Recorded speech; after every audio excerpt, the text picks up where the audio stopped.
Hello guys, welcome to our IGNOU galaxy YouTube channel. Guys, हम देखेंगे आज doctor of philosophy in English PhD हम कैसे कर सकते हैं इंग्लिश लैंग्वेज पे। आज उसके बारे में डिस्कस करेंगे दोस्तों। तो चलिए दोस्तों, शुरू करते हैं। गाइस, शुरू करने से पहले अगर आप हमारे चैनल पर नए हैं तो प्लीज़ लाइक एंड सब्सक्राइब कीजिए, ताकि आपको इग्नो से रिलेटेड नोटिफिकेशन हम आपको जल्दी से जल्दी बता सकें दोस्तों। चलिए दोस्तों, शुरू करते हैं। दोस्तों, आज का हमारा एजेंडा रहेगा introduction, eligibility criteria, fees structure and duration and career opportunities. ठीक है दोस्तों, आगे बढ़ते हैं दोस्तों। आपको अगर इंग्लिश में पीएचडी करना है दोस्तों, ठीक है, अगर आप इंग्लिश में पीएचडी कर लेते हो दोस्तों, तो आपका एक कम्युनिकेशन स्किल अच्छा हो जाता है दोस्तों, है ना। जिसमें आपको वेरियस सेक्टर में आपको जॉब पा सकते हो, या वेरियस सेक्टर में आप बोल पा सकते हो। एक अपना एक अच्छा स्पीकर बन सकते हो, और दोस्तों एक समाज में आपका एक अच्छा प्रभाव रहेगा, क्योंकि दोस्तों लैंग्वेज में जिसका पकड़ अच्छा है, चाहे वो हिंदी हो या इंग्लिश हो, चाहे कोई सा भी उसकी स्टेट का लैंग्वेज जो भी हो, जिसका बोलचाल अच्छा है लैंग्वेज में, वो दोस्तों एक प्रभावी स्पीकर बनता है, एक प्रभावी वर्चस्व बना के रखता है दोस्तों। ठीक है दोस्तों, तो यही है दोस्तों। इंग्लिश में अगर आपको पीएचडी करना है तो इग्नो की तरफ से एक कोर्स है, इसको आप गो थ्रू कर सकते हैं दोस्तों। ठीक है दोस्तों, आगे बढ़ते हैं। दोस्तों, इसकी एलिजिबिलिटी क्राइटेरिया मास्टर डिग्री होना चाहिए आपके पास, है ना। मास्टर डिग्री होना चाहिए कोई भी यूनिवर्सिटी से रिकॉग्नाइज्ड, जो कि यूजीसी है। आपका क्वालिफिकेशन नंबर 55% होना चाहिए। अगर आप 50% उनके लिए है जो एससी एसटी ओबीसी और जिसका डिफरेंटली एबल्ड कैंडिडेट्स है, उनके लिए ये 50% मार्क्स है ना। और यूजीसी के डिसीजन टाइम टू टाइम में जो कि दिया गया है कि जो मास्टर डिग्री किए हैं बिफोर 1991 के लिए, उनके लिए दोस्तों। और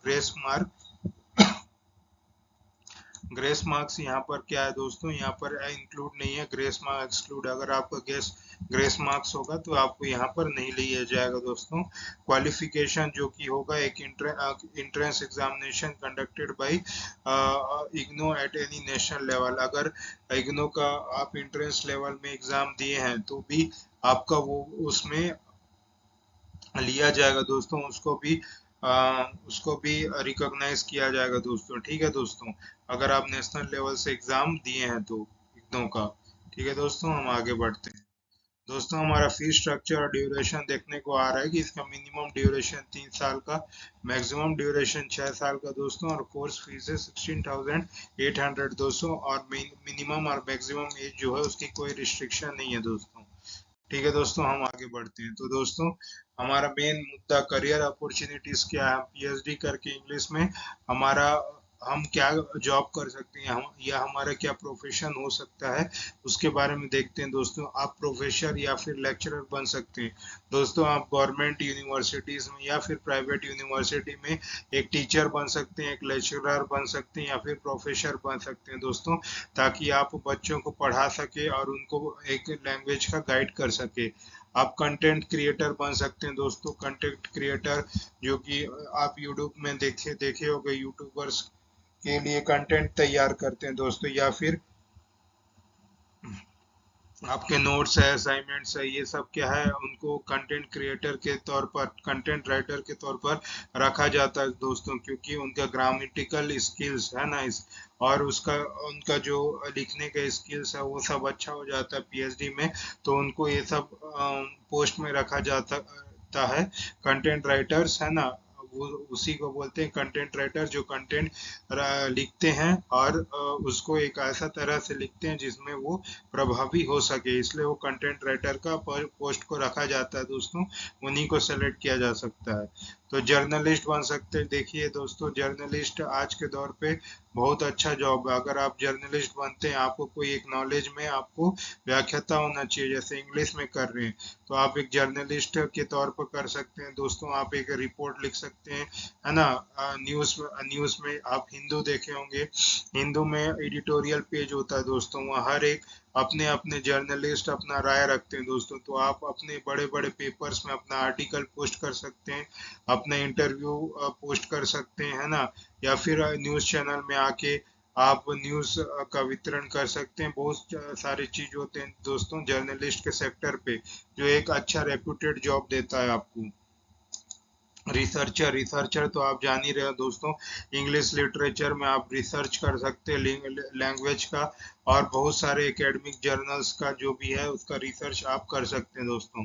फ्रीलांस राइटर, इसमें आप एक आर्टिकल लिख सकते हैं जो अभी मैंने बताया है ना, अपना एक खुद का बुक लिख सकते हैं और एक कंटेंट बना सकते हैं फ्रीलांस के बेसिस में दोस्तों। ट्रांसलेटर दोस्तों, आप गवर्नमेंट जॉब कर रहे हैं दोस्तों, गवर्नमेंट जॉब कर रहे हैं तो आपका एक पोस्ट होता है स्टेनो और ट्रांसलेटर, है ना, और बड़े बड़े मतलब बड़े बड़े सेक्टर में भी ट्रांसलेटर की जरूरत होते हैं दोस्तों। तो वहाँ पर आपको है ना, मतलब हिंदी में बोलेगा तो आपको इंग्लिश में ट्रांसलेट करना है, या इंग्लिश में बोल रहा है हिंदी में ट्रांसलेट करना है, और उसमें आपका जो लैंग्वेज का स्किल है वो ज़्यादा यूज होता है दोस्तों, है ना, एक लैंग्वेज को दूसरे लैंग्वेज में बदलने का। तो ये आपको ये पद मिल सकता है दोस्तों। ठीक है दोस्तों, ये हो गया हमारा पीएचडी करने का इंग्लिश में फायदा दोस्तों, उसके करियर अपॉर्चुनिटीज। ये तो मैंने कुछ ही बताया दोस्तों, और भी इससे ज्यादा सेक्टर्स है जिसमें आप जा सकते हैं दोस्तों। Thank you guys. अगर आपको हमारा दिया गया नॉलेज आपको अच्छा लगा होगा तो प्लीज़ इस चैनल को लाइक एंड सब्सक्राइब कीजिए दोस्तों। मैं आशा करता हूँ कि मेरे द्वारा दिए गई हर जानकारी आपको अच्छे से समझ आ गई होगी, है ना दोस्तों। और दोस्तों, आपको इग्नू से रिलेटेड कोई भी हैंड रिटन असाइनमेंट या सॉल्व पीडीएफ की आपको ज़रूरत है तो प्लीज़ आप हमें मैसेज या फिर व्हाट्सअप कर सकते हैं इस नंबर पे। हमारे टीम आपको जरूर कांटेक्ट करेंगे दोस्तों। कोई भी क्वारीज है आपकी असाइनमेंट या प्रोजेक्ट काउंसलिंग को लेके, आप हमें इस नंबर पे व्हाट्सअप या कर सकते हैं दोस्तों, या फिर आप हमारे वेबसाइट www.ignogalaxy.in में दोस्तों जाके आप उसमें सर्च कर सकते हैं और अपना जो भी प्रॉब्लम रिलेटेड हो उसमें वहाँ पर देख सकते हैं दोस्तों। ठीक है दोस्तों, थैंक यू गाइस, ऐसे ही हमारे साथ जुड़े रहिए। हम कल फिर आपसे रूबरू होंगे। तो तब तक के लिए गुड बाय, टेक केयर, जय हिंद।